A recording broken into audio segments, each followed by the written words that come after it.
அனைத்துறவுகளுக்கும் வணக்கம். 2026 சட்டமன்ற தேர்தல் மக்கள் எதிர்பார்க்கும் வேட்பாளர் யார்? அந்த தலைப்பில் நம்ம புதுசாக இருக்க எல்லா மக்களையும் சந்திச்சு யார் உங்களுக்கு வந்தால் நல்லாயிருக்கும், இல்லை இதுக்கு முன்னாடி இருந்த வேட்பாளர் இருந்த சட்டமன்ற உறுப்பினர் என்ன செஞ்சிருக்காரு அந்த பகுதியில் என்ற கேள்வி தான் தொடர்ச்சியாக எல்லா மக்களையும் சந்திச்சு கேட்டுட்ருக்கோம்.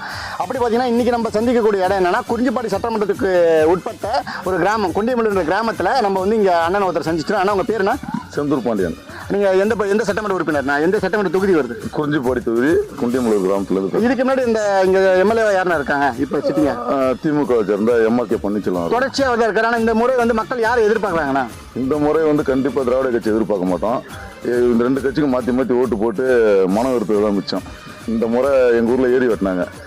ஏரி வெட்டும் போது அதில் நடந்த ஊழல்லாம் மெகா ஊழல், சின்ன ஊழல்லாம் கிடையாது.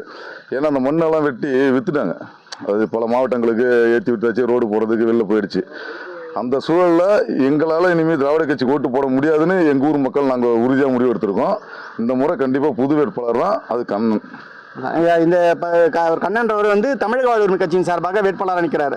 அவரை தான் நீங்கள் சொல்றீங்க. அவர் தான். சரி, அவர் வந்து இப்போ நீங்கள் இருக்க அமைச்சராக இருந்திருக்காருன்னா அவர் வந்து இந்த தொகுதிக்கு வந்து எந்த ஒரு மேம்பாடும் செய்யலை. ஏன்னா புதுசாக வெளி மாவட்டங்களாம், கடலூர் மாவட்டம்லாம் விசாரிச்சுன்னா அவர் எம்ஆர்கே அவர் வந்து தொடர்ச்சியாக குறிஞ்சிப்பாடி தொகுதி எல்லாமே செய்கிறான்னு சொல்கிறாங்க. ஆனால் நம்ம இங்கே குறிஞ்சிப்பாடி மக்களை சந்திச்சு ஒவ்வொருத்தவங்களா கேட்க எல்லா பகுதியிலுமே அவர் பேரில் வந்து அவர் எதுவுமே செய்யலைன்ற குற்றச்சாட்டு தான் வைக்கிறாங்க. அதே மாதிரி இந்த பகுதிக்கு எதுவுமே அதே மாதிரி மானியம் அதே மாதிரி வேறு எதுவுமே செய்யலையா? மானியெல்லாம் கொடுத்துருக்குறாங்க, திமுக கட்சிக்காரங்களுக்கு மட்டும் கொடுத்துருக்குறாங்க. மற்ற பொதுமக்களுக்கு எதுவும் வந்து சேரலை.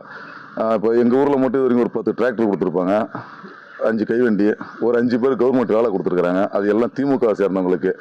அப்போ எங்களை மாதிரி பொதுமக்களோட ஆதங்கம் என்னென்னா, இந்த மாதிரி ஒரு திராவிட கட்சிக்கு ஓட்டு போகிறத விட ஒரு பொதுமக்களை நேசிக்கிற ஒரு தலைவருக்கு ஓட்டு போடணும்னு ஒரு இந்த முறை யார் வந்தால் நல்லா இருக்கும்னு நினைக்கிறீங்கண்ணா?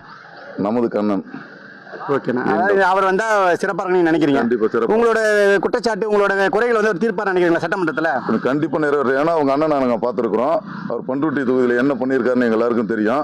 கண்டிப்பாக அவரோட ரத்தம் நல்ல வேலை செய்யணும்னு எனக்கு தோணுது. கண்டிப்பாக உங்களோட ஆதரவு பெற்று இந்த 2026 சட்டமன்ற தேர்தலில் குறிஞ்சிப்பாடி சட்டமன்ற உறுப்பினர் அண்ணன் கண்ணன் போடுறதுன்றது மக்களோட கோரிக்கையாக இருக்குது. அது கண்டிப்பாக அது நிறைவேறும் நம்ம நம்புவோம். நன்றி, வணக்கம். நன்றிண்ணா.